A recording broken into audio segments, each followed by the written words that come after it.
what's up you guys? Bloody Jacob here to bring you a Halloween movie review leading up to Halloween. I should have started this sooner, but I will be reviewing various horror films over the next little while or so. And the first one we're going to be talking about is Hatchet, which was released in 2006. I got the unrated Blu-ray copy right here. I bought this one a while ago. I haven't seen it before. I haven't seen the other two films. But this is one I definitely should have checked out at some point. And it was written and directed by Adam Green, and it stars Kane Hodder as Victor Crowley. Of course, Victor Crowley, being a legend around Louisiana and such in this film.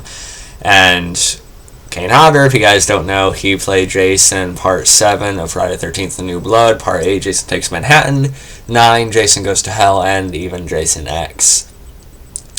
So it's really just a treat to see him as a serial killer of sorts again. And he also plays the character's father in a flashback to Victor Crowley's childhood, which is kind of cool. And we also have an appearance by Robert Englund himself in this movie, the original Freddy Krueger. He's killed in the opening scene, but it's still cool to see him. And then you also have Tony Todd, of course, Candyman, making an appearance in the movie. And then you also have, let's see. Yeah, you have Mercedes McNab. She is another, actress. She was known for a role in Buffy the Vampire Slayer. I never watched it. I watched a few episodes, but I don't think I've seen her in it.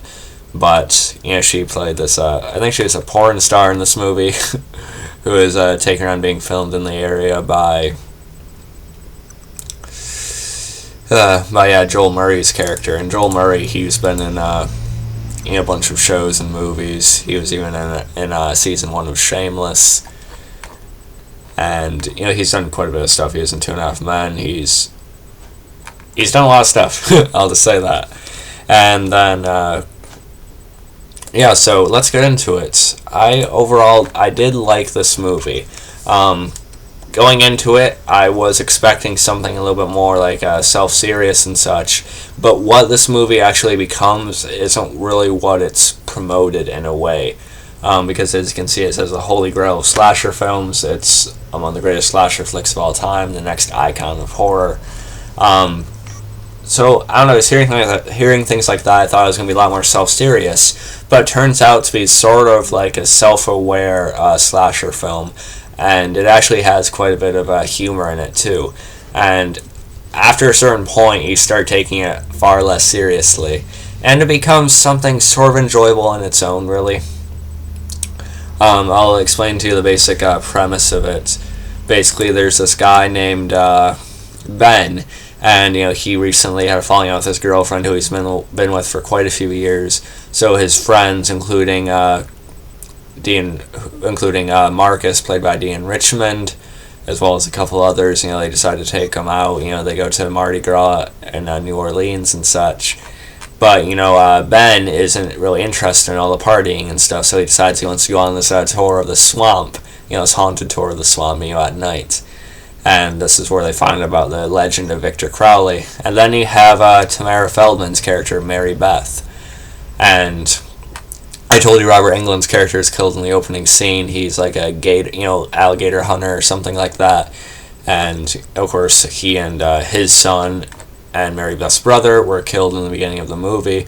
And so Mary Beth is, taking the tour to sort of get a look out there and see if she can find out what happened to them. And she is aware of the Victor Crowley legend. And I sort of like that about her, the Mary Beth character, that she wasn't just someone thrown into a situation, with all the others, that she was actually aware of what was out there and stuff. So I appreciate that spin for the character, as opposed to her just being someone else not knowing what the hell is going on, you know what I mean? So that's the basic premise, so, pretty simple. It was meant to be a real throwback to some of the 80s and 90s, slasher horror films. And with that, it mostly succeeds, I want to say, but there are obvious things that are a little bit more modernized and such. But as far as the cast goes, I think they did, fairly well. They're good enough, I think. Tamara Feldman's character, Mary Beth, she was actually recasted in the second film by Danielle Harris. But in this one, Tamara Feldman, she does an all right job. Danielle Harris is certainly an upgrade, and I can't wait to talk about the second film because of that. But Tamara Feldman, she does a decent job, and Joel Moore as Ben, as a guy who sort of comes there looking to just sort of get a life again, really. He's actually pretty likable in the movie. Then I especially liked Deon Richmond as Marcus. He is the best friend. The black guy didn't die first in this one. He was definitely the funniest part of the movie. I will give credit to the dialogue, and there were actually parts of it that were successfully funny, which I liked quite a bit.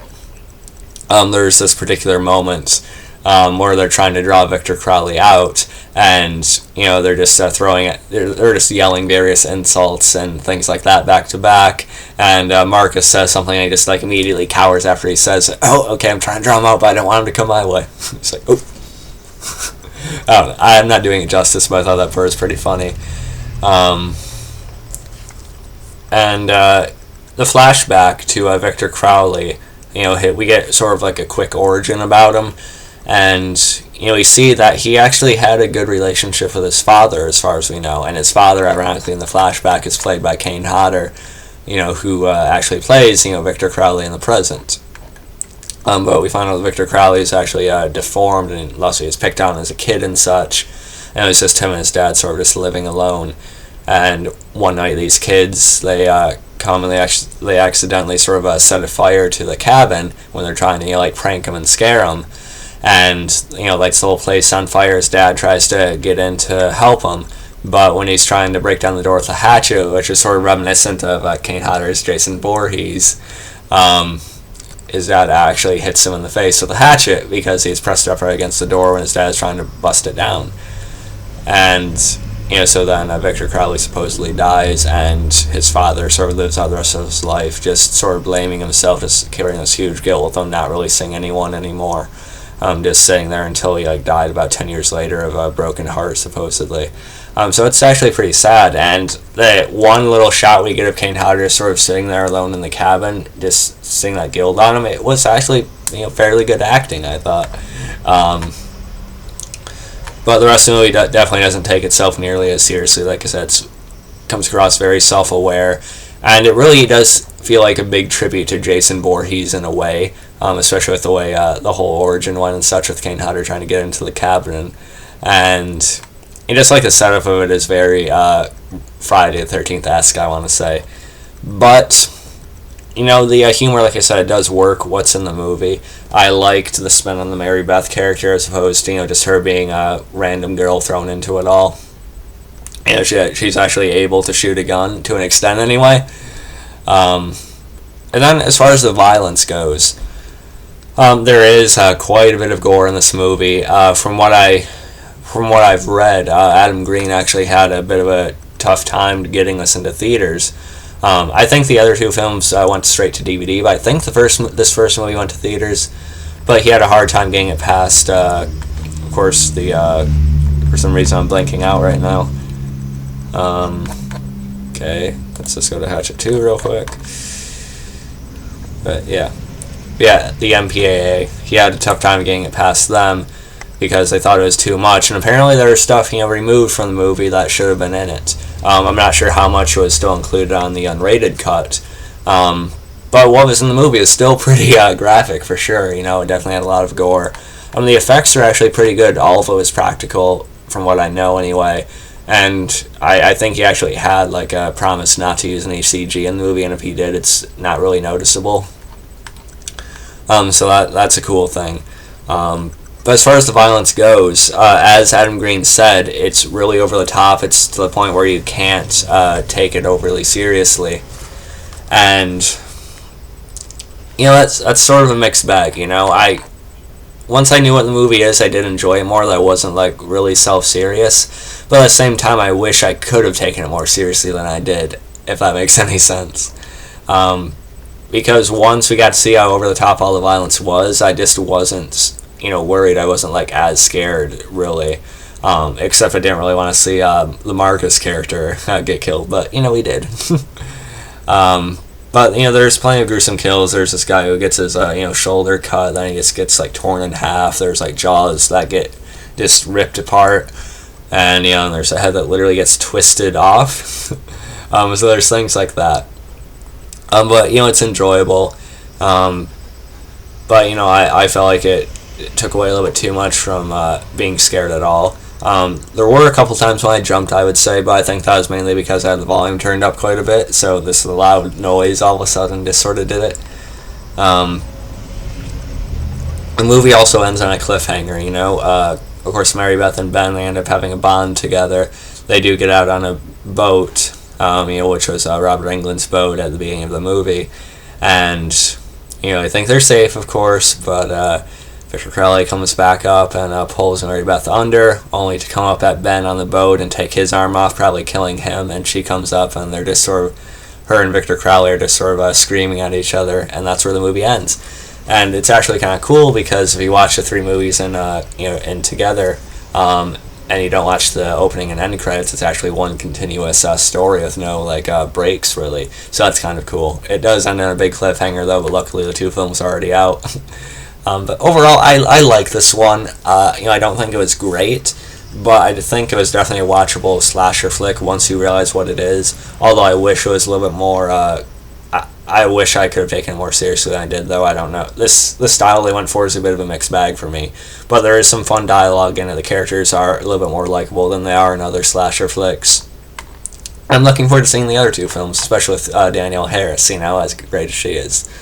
So yeah, let me know what you guys thought about this movie, Hatchet. And like I said, I do plan on reviewing more horror movies. I want to do a video on Devour, which is a horror movie with Jensen Ackles from Supernatural. And then I also want to do a review on more of the Nightmare movies, but we'll see what I'm able to get done. But yeah, let me know what you guys thought about this one. If I had to rate it, I'd give it about a C, I think. Like about a 7.5-ish out of 10, I think. It's not bad, but I wish it was a little bit different. It's hard to explain, I guess. But overall, I did like it. I'm giving it a C. I'm happy to own it. I am still kind of eager to watch the sequels. So yeah, hope you guys enjoyed this quick video. Follow me on Facebook, Twitter, like, subscribe, and peace.